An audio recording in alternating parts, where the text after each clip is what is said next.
한 마을에서 차력패의 돈을 뜯으려던 불량배들과 차력패 소속 소년의 시비가 붙었습니다. 불량배들은 매 300대를 맞으면 순순히 물러가겠다고 이야기합니다. 소년은 겉옷을 벗고 매를 맞기 시작합니다. 한 대, 두 대, 300대를 맞았건만 소년은 상처 하나 없습니다. 보통 사람 같으면 죽어도 이상하지 않은 이 상황에서 멀쩡한 소년의 비결은 무엇이었을까요? 안녕하세요. 책과 영화를 사랑하는 정글북의 주인장 홍나전입니다. 오늘은 특이한 주제를 다루는 무협소설 외공무적을 리뷰합니다. 이 책이 왜 특이하느냐 하면 제목대로 대다수 무협소설의 설정을 반박하기 때문입니다. 대부분 무협소설 주인공들은 내공을 익혀 절대고수가 됩니다. 이들의 내공은 10갑자 이상인 경우도 있습니다. 외공고수들은 이들에게 속수무책입니다. 겉은 멀쩡해도 발경이나 침투경으로 몸속을 파괴하거든요.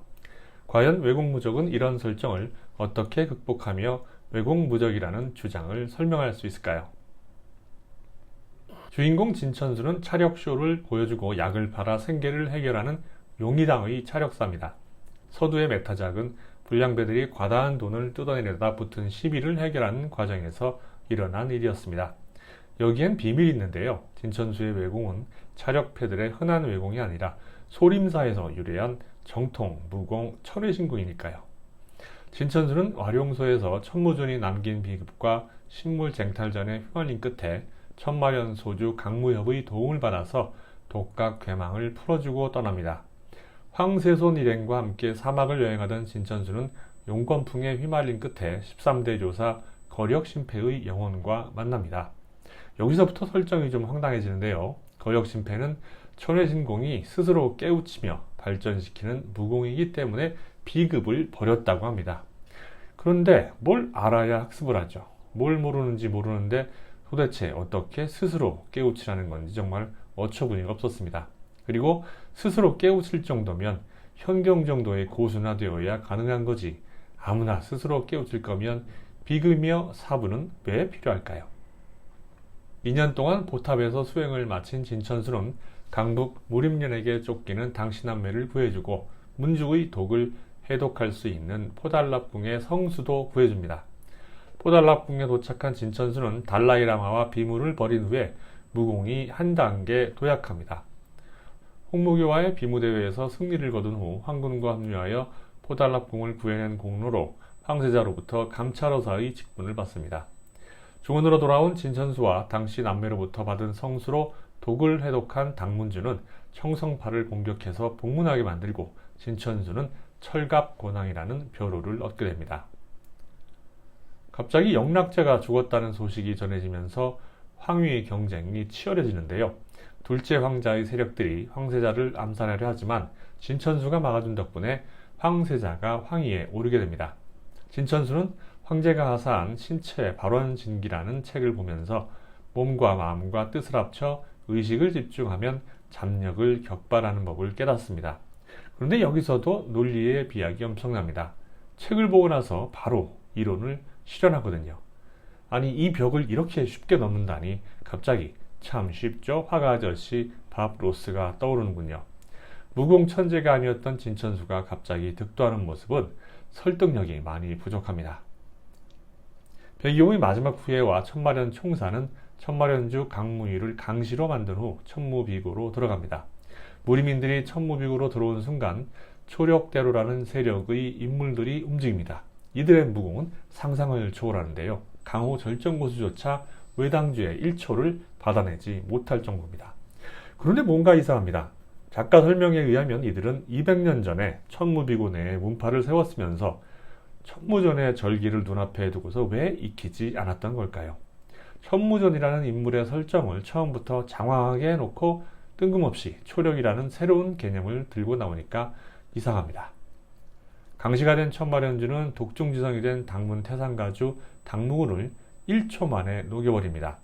천마련 총사는 천무전이 남긴 천무록을 손에 넣는 데는 성공하지만 그 상황을 기다리던 강무엽에게 죽습니다.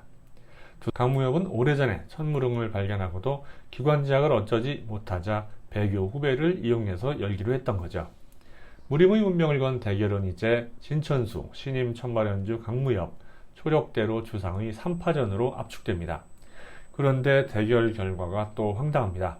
무공 습득 연수로 보나 내공으로 보나 배경으로 보나 진천수가 가장 뒤지는 상황인데 초록대로 주상을 너무 쉽게 격파합니다.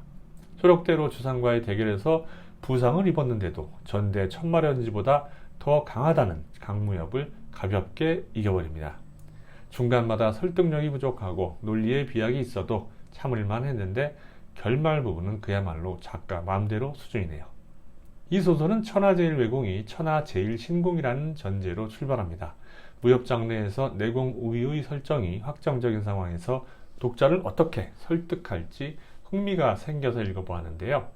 결론부터 말하면 시도는 좋았지만 주장을 설득력 있게 증명하지 못했습니다. 시작 부분에서 철포상을 비롯한 외공을 강조하던 흐름이 뒤로 갈수록 내공으로 옮겨가거든요.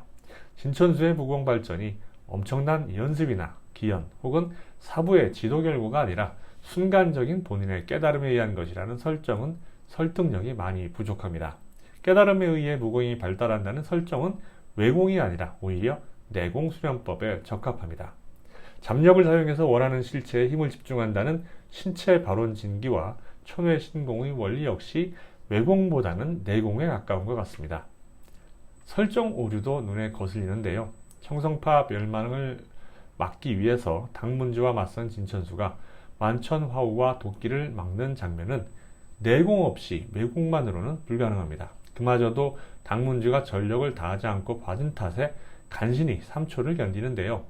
3초 만에 진천수보다 압도적인 우위를 보인 당문주가 천마련주의 천마기공에는 1초도 견디지 못하고 녹아 없어졌는데 이 상황을 비교해보면 세 사람의 무공수위는 천마련주, 당문주, 진천수 순이 되어야 맞습니다. 하지만 진천수는 결말에서 천마련주와 버금가는 초록대로 주상을 가볍게 물리치고 상처 입은 몸으로 강무연마저 박살냅니다.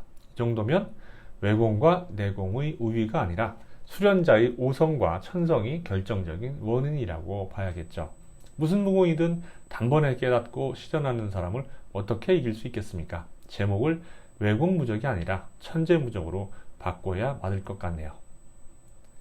이 소설을 읽고 나서 개인적으로 아무리 따져봐도 이론적으로 내공보다 외공의 우위를 이야기하기란 어렵습니다.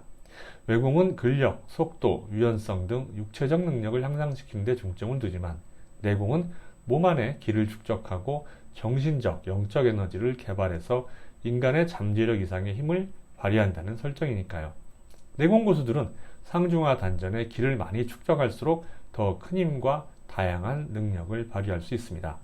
내공 고수들이 물 위를 달리거나 말보다 빨리 달리며 강철도 맨손으로 부순다는 설정은 그래서 자주 등장하지만 외공 고수들이 등평도수나 초상비, 검강이나 검안 같은 무공을 펼칠 수 있던가요? 이런 점만 봐도 외공이 내공보다 강하다는 주장은 설득력을 잃습니다. 외공을 주제로 가장 알려진 작품으로는 아마도 좌백의 금강불개를 들 수 있을 것 같습니다. 이 작품도 처음에는 외공의 우위를 주장하지만 중반으로 접어들면 외공 우위가 아니라 진정한 금강불개란 무엇인가를 다루는 쪽으로 주제가 옮겨갑니다. 외가고수인 진자항이 최강의 빌런이자 내공이 몇 갑자나 되는 영리충을 물리친 결정적인 힘은 반선의 막대한 내공에서 나온 것이었습니다.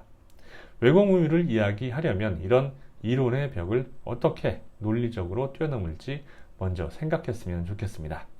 외공무적의 복마전 평점은 3.6점입니다.